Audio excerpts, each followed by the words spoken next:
Good morning, this is Mr. Marston. I'm here for your daily English lesson. Before we get to the poetry though, I wanted to talk for a minute about school schedules.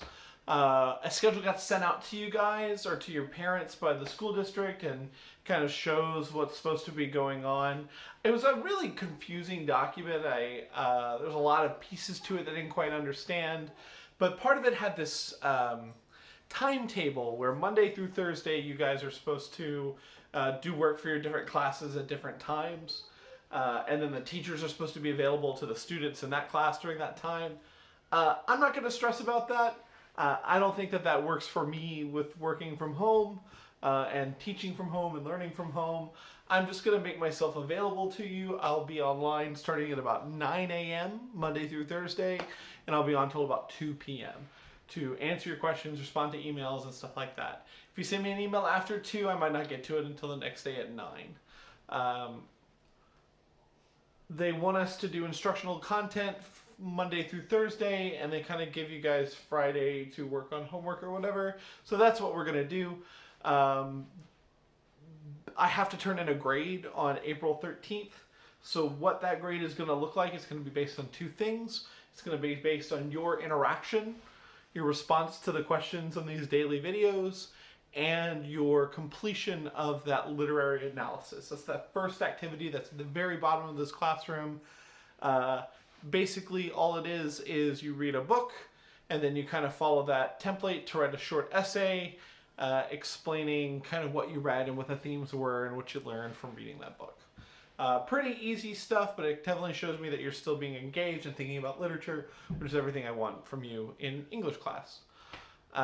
So please do that stuff so that when I go to put in grades, I can say with honesty that you have done something. With that being said, let's go ahead and get into today's poem, which is Stopping by Woods on a Snowy Evening by Robert Frost. Whose woods are these? I think I know. His house is in the village, though. He will not see me stopping here to watch his woods fill up with snow. My little horse must think it queer to stop without a farmhouse near, between the woods and frozen lake, the darkest evening of the year. He gives his harness bells a shake to ask if there is some mistake. The only other sounds the sweep of easy winds and downy flake. The woods are lovely, dark and deep, but I have promises to keep, and miles to go before I sleep, and miles to go before I sleep. There's a lot of things I want to say about this poem. The first thing is I need you to understand what it is about on the surface level, right? We always talk about what is the poem actually about? What is the poet saying? And so I hope that when we read it, you visualize a guy on a horse riding through the woods saying like, oh, I know who owns this property. It's the guy who's in the village. And he's like, oh, it's pretty, but I got to keep going. And so he has to keep riding his horse. Things that are interesting about this poem. This poem has such an amazingly beautiful structure that I really want you to go down and look at the way it's written and look at the way that the words are put together. The first thing I want you to notice is that each line is really 4 sets of 2 syllable. Whose woods these are, I think I know. And those patterns of 2 syllables, one stressed, one unstressed syllable, are called an iamb. It comes from the Greek word meaning heartbeat, right? So it's literally bum bum, bum bum, bum bum, bum bum. And so this is 4 iambs per line.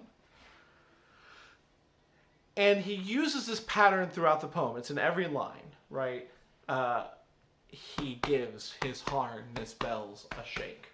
And so when poets use iambs, or they do iambic writing, what they're showing is that this is something that is deeply emotional, right? Frost is doing this on purpose to show that the writing comes from the heart. The other thing I want you to look at is the rhyme scheme. We have the first, second, and fourth line of each stanza that rhyme. Know, though, snow. The third doesn't. sticks out. But it becomes kind of the controlling rhyming sound of the next. You know, so if I say, know though here snow, queer near lake year, shake, mistake, sweep, flake, deep, keep, sleep, sleep. So the only time where that pattern is broken is when we get to the last stanza and we get to that repeated line. So one of the things we always want to pay attention to a poem, especially when an author or poet creates a pattern, is what does it mean when that pattern changes? And usually those lines are the most important lines in the poem. So we really want to make sure we're paying attention to that line, and miles to go before I sleep. So what is this poem really about?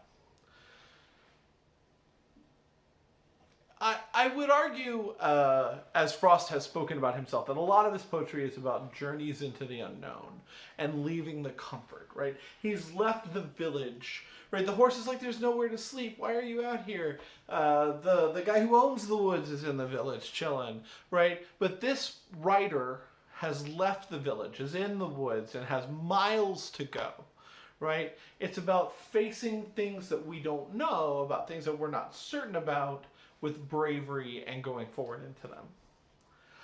There's also a measure of resisting what's easy and resisting what's comfortable, right? The woods are described as having a downy flakes, right? That the snow is down. Down means goose feathers or duck feathers, just like the feathers that you'd use to stuff a pillow or a comforter blanket, a duvet. And these are all things associated with like sleep and comfort in bed, right? The woods are comfortable. It would be so easy to stop here and sleep and take a nap, but you can't. You have miles to go before you can sleep. And as has become a habit with these videos, I kind of want to relate that to our current circumstances. We are on a journey. We are on a journey towards getting over this viral circumstance that we find ourselves in, but we're also on a journey towards education. We're on a journey towards finishing our freshman year and moving on towards the rest of high school. And the question is, do you stop and rest where it's comfortable, or do you take up the challenge of going for miles? And so I want to know, in the space below where you're going to write your question, for you, what are your snowy woods? What are the things that are comfortable that may keep you from pressing on? And what is going to drive you to continue through those extra miles?